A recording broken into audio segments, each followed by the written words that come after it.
Ito ang mga kwentong madalas hindi naririnig, ngunit karapatan nilang ibahagi.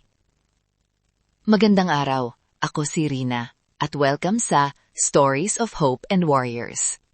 Ang episode ngayon, Luto ng Pag-asa.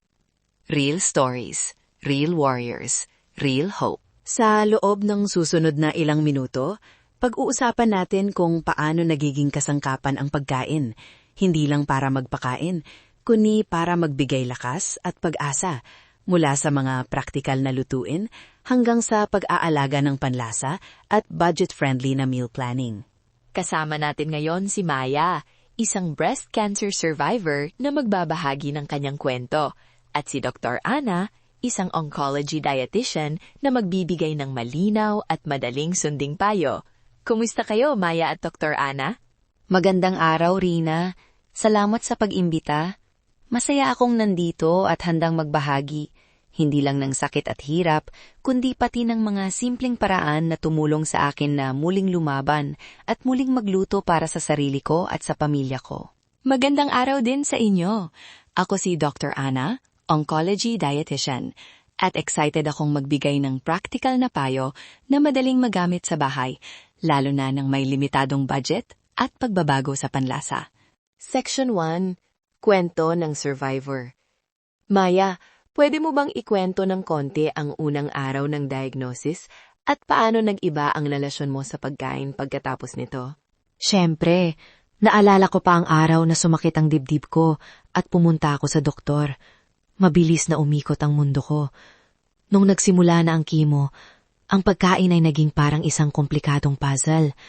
Ang dati kong comfort food, adobo, sinigang, kahit pritong isda, kinamuhian ko pansamantala dahil nagbago ang panlasa at may matinding pagduduwal. Pero unti-unti kong natutunan na baguhin ang paraan ng pagluluto at timpla para maging mas banayat sa tiyan at mas nakakaingganyo sa aking panlasa. Halimbawa, nung may metallic taste ako, tinanggal namin ang malalakas na bawang at suka sa ilang putahe at ginawang malasa gamit ang mga sariwang herbs tulad ng tanglad at kalamansi. Naglagay din kami ng maliliit na servings, pero mas madalas ang pagkain para hindi ako mapuno at para may sapat na enerhiya sa buong araw. Napakagandang ideya, maliit pero madalas na pagkain. Dr. Ana, pwede mo bang ipaliwanag ng simple ang mga pangunahing prinsipyo ng nutrisyon habang nagtitreat at sa recovery? Oo, 3 pangunahing bagay ang nais kong bigyang diin: enerhiya, protina, at hydration. Una, kailangan ng katawan ng sapat na enerhiya para harapin ang paggamot at mag-repair ng tissue. Yan ang carbohydrates at maliliit na taba. Pangalawa, protina. Mahalaga para sa paggaling ng mga cells. Isama ang abot-kayang sources tulad ng itlog, tokwa, munggo, at maliit na bahagi ng isda o manok. Pangatlo, hydration. Madalas nakakaligtaan pero kritikal. Mga sabaw, tubig, at infused water na may kalamansi o sibuyas puno ay makakatulong para hindi ma-dehydrate. Pangalawa, paano i-manage ang side effects? Para sa nausea, subukan ng malamig o room temperature food dahil mas kaunti ang amoy. Para sa pagbabago ng panlasa, mag-eksperimento sa acidic touches, tulad ng kalamansi o konting suka kung kaya ng tiyan. Para naman sa pagbawas ng gana, mas maliit at mas madalas na pagkain na mataas sa protina at calories. Smoothies na may saging, peanut butter, tokwa smoothie o lugaw na may itlog. Importante ring ikonsulta agad sa doktor bago magdagdag ng supplement. Maya, alin sa mga tips na ito ang pinaka-nakatulong sa iyo habang nagche-chemotherapy? Para sa akin, ang small frequent meals at ang pagsubok ng iba't-ibang texture ang nagbago ng laro.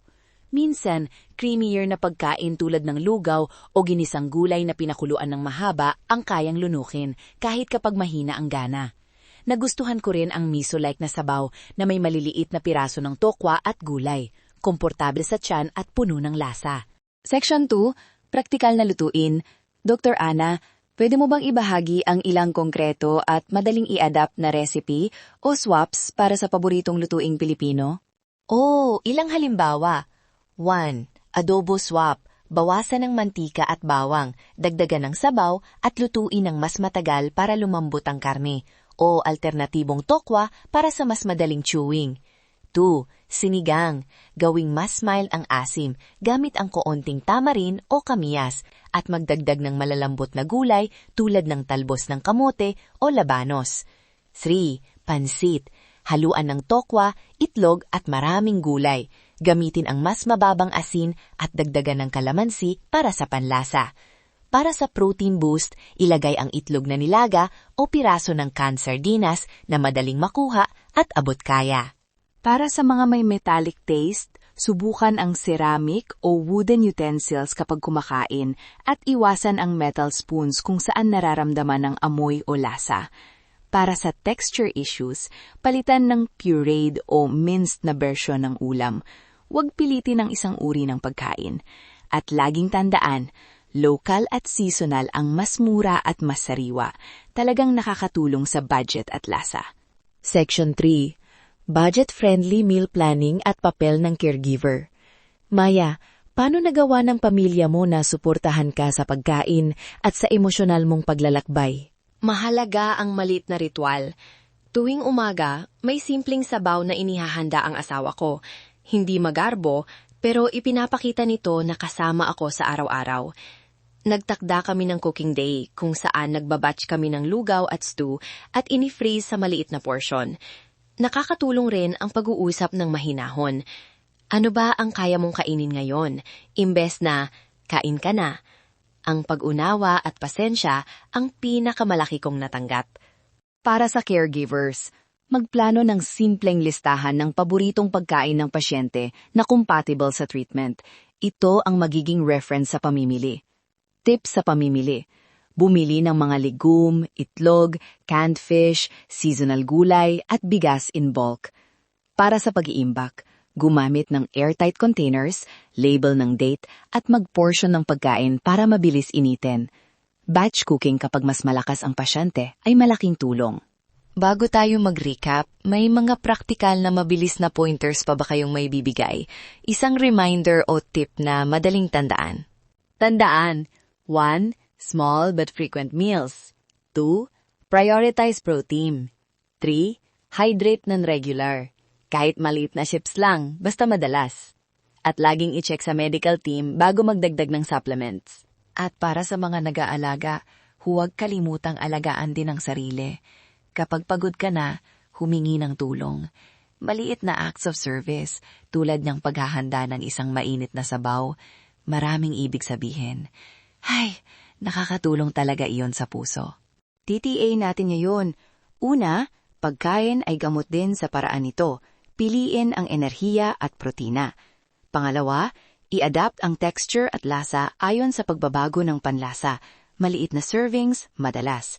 Pangatlo, gamitin ang budget-friendly swaps at batch cooking para hindi ma-stress ang pamilya. At paalala, kumonsulta palagi sa inyong doktor o dietitian para sa personal na payo. Kung nagustuhan ninyo ang episode na ito, paki-subscribe sa channel para makinig pa sa mga susunod na kwento ng pag-asa. Mag-share rin kayo ng episode sa pamilya o caregiver na makikinabang. Habang nagtatapos tayo ngayon, paalalahanin natin na kahit sa pinakamahirap na sandali, ang pag-asa ay palaging abot kamay. Hope is stronger than fear. Screen Share Survive. Maraming salamat sa pakikinig.